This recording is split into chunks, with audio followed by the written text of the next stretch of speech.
সে স্বপ্নে আইসে যখন বলে যে বোন তুই কাঁদিস কেন, আমি তোর পাশে আছি, তুই ভাত আন আমি খাওয়াই দেই, এই দৃশ্য যখন আমার সামনে বাইসে ওঠে আমি ভাত খাইতে পারি না, তখন আমি ওই রাস্তায় বাইরে যাই আমার বাইরে খুঁজতে।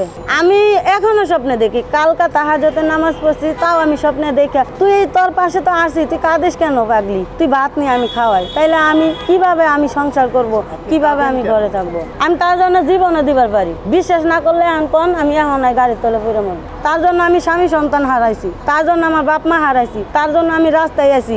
মানুষে হাসাহাসি করে, এটা কি আমার কষ্ট লাগে না? আমি কি ইচ্ছা করে আসি?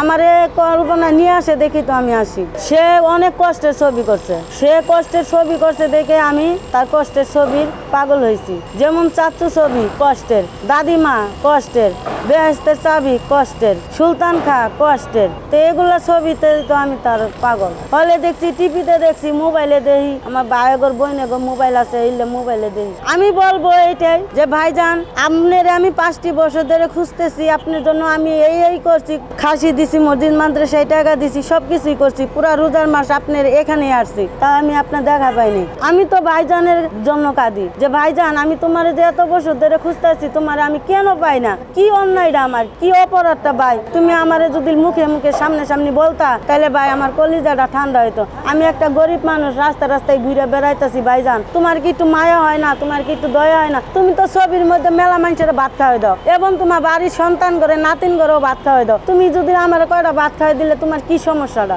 একবার দেখা হয়েছিল, আমার সাংবাদিক ভাইয়েরা সবাই মিলে নিয়ে গেছিল, সে বলছে তুমি বসো আমি দেখতেছি। এরপরে সে আর আমার সাথে কথা বলে নাই, সে আমার সাথে দেখাও করে নাই। তারে আমি বলতে চাই যে ভাইজান আমি তোমার ছোটবেলাতে ছবি দেখি, তোমার ছবির আমি কাহিনীর ভক্ত। তুমি যখন অসুস্থ ছিলা, যখন বিদেশ চলে গেছো, তখন তোমার জন্য আমি একটা খাসি মানত দিছি, মসজিদ মাদ্রাসায় টাকা দিছি।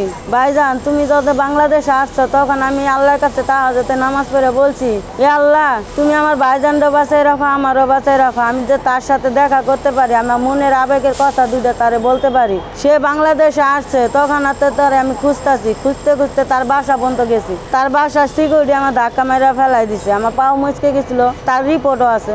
এরপরে বিভিন্ন জায়গায় গুলশান, বনানী, গাবতলি, পরে কারণ বাজার, এই FDC নাই আয়া ঠেকছি, তাও আমি তার দেখা পাইনি। পুরা রোজার মাস আমি এই জায়গায় ইফতার খুলছি, তাও তার এক নজর আমি দেখতে পারিনি। ডিপজলের সামনে নিয়ে গেছে, ডিপজল কখনো বসাও, ওখানে বসাও, পরে কথা বলি, বসাও বসাও। উনি ভিতরে ঢুকছে ডিপজল সাহেব, আর সে বাইরে, মানে ঘরের ভিতরে 2 রুম তো, বাইরে রাখছে বসায়। 3-4 ঘন্টা 5 ঘন্টা বসা রেখে ডিপজল সাহেব দেখা করে না। পরে ডিপজল সাহেব বাড়া চলে গেছে। সে এই যে কান্না, তার কান্না দেখায় কেটা। পরে FDCর গেটে বাইর করার সময় পরে আমি নিয়ে যা, পরে পানি পুনি ডালে ঠান্ডা করে লিয়ে পরে ভাই আমি নিয়ে গেছি বাসায়। আমার ঝামেলা ভাই এই যে খুঁজে পাই না, এই যে বাসা থেকে চলে আসে, আইসে কোথায় যায়, ওই যে ছবি লিয়ে যায়, এই সারাদিন কয় মিরপুর 1 নাম্বার গেছিলাম, গাবতলি গেছিলাম, পরে কয় গুলশান গেছিলাম, আমি ডিপজল ভাইরে খুঁজে পাই না। তারে সবাই বুঝাইছে, এমন কোনো লোক নাই। আপনি প্রেস ক্লাবে সাংবাদিকরা ডাক দিয়ে নিছে, সাংবাদিকরা তারে বুঝাইছে,